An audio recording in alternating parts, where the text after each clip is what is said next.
সারা বাংলাদেশের প্রথম হয়েছে। আমার ছেলে ছোট থেকে খুব ভালো শান্ত প্রকৃতি। স্যাররা বলছে যে তোমার ছেলে একটা কিছু হইতে পারবে। এলাকায় বর্তমানে যে সমাজ, এলাকায় লেখাপড়াটা খুব খুব কষ্ট হবে।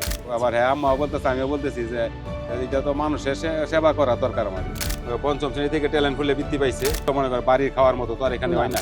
4টা 5 মিনিটেও ফোন দেই, রেজাল্ট দেয় নাকি না, বলতেছে বন্ধু ধরছে, বলতেছে যে নামাজ পড়তেছে। বলছি যে চলো শুক্রবারে বাসায় চলে যাই, কারণ আমি রেজাল্ট না নিয়ে যাবো।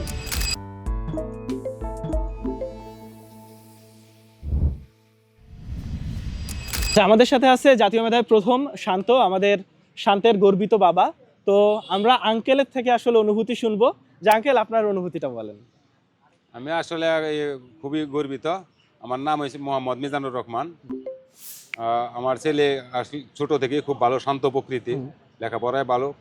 পঞ্চম শ্রেণী থেকে ট্যালেন্ট ফুলে বৃত্তি পাইছে।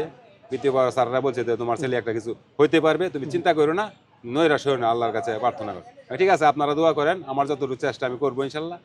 টিফিন নিয়ে যাইতে স্কুলে স্যাররা বলছে। তো মেধা তালিকায় উনি পঞ্চম শ্রেণী থেকে ট্যালেন্ট ফুলে বৃত্তি পাইছে। আবার দশম শ্রেণী থেকে এসএসসি পরীক্ষায় কিন্তু golden A plus pi. Golden A plus কলেজের সিদ্ধান্ত হলে কোন কলেজে ভর্তি হবে চিন্তা করলাম। এলাকায় আসলে চিন্তা ভাবনা করলাম যে এলাকায় লেখাপড়া করলে এলাকায় বর্তমানে যে সমাজ, এলাকায় লেখাপড়াটা খুব খুব কষ্ট হবে। আর এলাকার দর হিভাবে পড়াশোনা নাই। বাইরে কইতেছে আমি ঠিক আছে, আমি ঢাকায় যাবো। তখন ঢাকা গভর্নমেন্ট সায়েন্স কলেজে ওনার আসছে আর কি, কলেজ চয়েজে। আসার পরে ও এখানে ভর্তি হয়েছে, বাইরে হোস্টেলে দিছি। বাইরে হোস্টেলে তাকে 1 বছর অনেক কষ্ট করছে। আমি দেখছি, মাঝে মধ্যে যাইতাম, সপ্তাহ 15 দিন পরে পরে আমি খোঁজখবর নিতাম নিজে যায়া। খাওয়া খাইতো যে একটা কষ্ট, মনে করে বাড়ির খাওয়ার মতো তো আর এখানে হয় না। খুব কষ্ট করে রয়েছে। আল্লাহ রহমত করছে, নিজে কষ্ট করছে। তারপর 1 বছর আবার কলেজ হোস্টেলে উঠছে। কলেজ হোস্টেল পরে আবার এই এইচএসসি পরীক্ষার বছর আগে থেকে উনি চিন্তা করতেছে যে কি করা যায়। আমরা চিন্তা ভাবনা করছি, ও আবার কম্পিউটার সম্বন্ধে মোটামুটি আগে থেকে ভালো একটা জ্ঞান আছে, অভিজ্ঞতা আছে, ইঞ্জিনিয়ার লাইনে দেখো। আবার হ্যাঁ, আম্মাও বলতেছে, আমিও বলতেছি যে এটা তো মানুষের সেবা করা দরকার আমাদের। হ্যাঁ, বলতেছে যে মানুষের সেবা করতে হলে তো এটা তো তার মানুষের সেবা হইব না। অসহায় গরিব মানুষের সেবা করতে হলে কি কথা, ডাক্তার হওয়া লাগবে। ঠিক আছে, ডাক্তারের লাইনে তুমি চেষ্টা করো কতটুকু আগানো যায় দেখো। তা 1 বছর পরেও এসএসসি পাশাপাশি কয়েকটা কোচিং সেন্টারে ভর্তি হয়েছে। যে আপনি অনলাইনে কিছু ক্লাস করছে, এটা পাকে দিয়া পরীক্ষাও দিছে। ইনশাল্লাহ বেশ কটাতেই ভালো রেজাল্ট আসছে। মানে প্রথম দ্বিতীয় তৃতীয় টপ 10-এর ভিতরে ভালো কয়টা রেজাল্ট আসছে।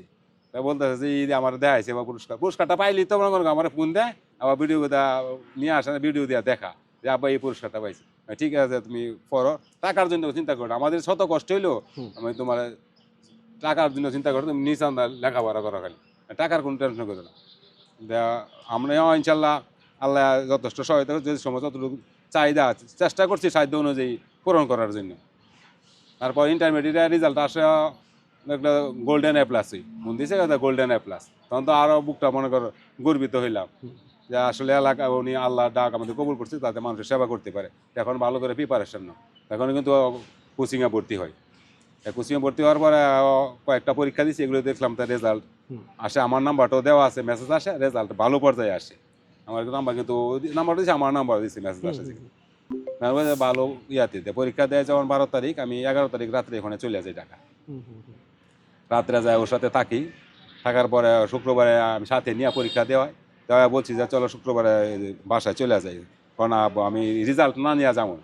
আমি রেজাল্ট ইনশাল্লাহ তুমি টিকবা, কারণ আমার মা বাবার দোয়া আছে। আমি কাজ দিলে দোয়া করছি আল্লাহর কাছে, আল্লাহর ওলিদের দোয়াই, তোমার মা বাবার দোয়াই, গরিব অসহায় মানুষের দোয়াই তুমি টিকবা, কারণ আমি রেজাল্ট নিয়ে যাবো। তো রেজাল্ট যখন দেয়, আমি তো ওই 4টা 5 মিনিটেও ফোন দেই, রেজাল্ট দেয় নাকি না, বলতেছে বন্ধু ধরছে, বলতেছে যে নামাজ পড়তেছে। তখন তো নামাজ পড়তে শুনলে কিন্তু আসলে খুব আর খুশি লাগে।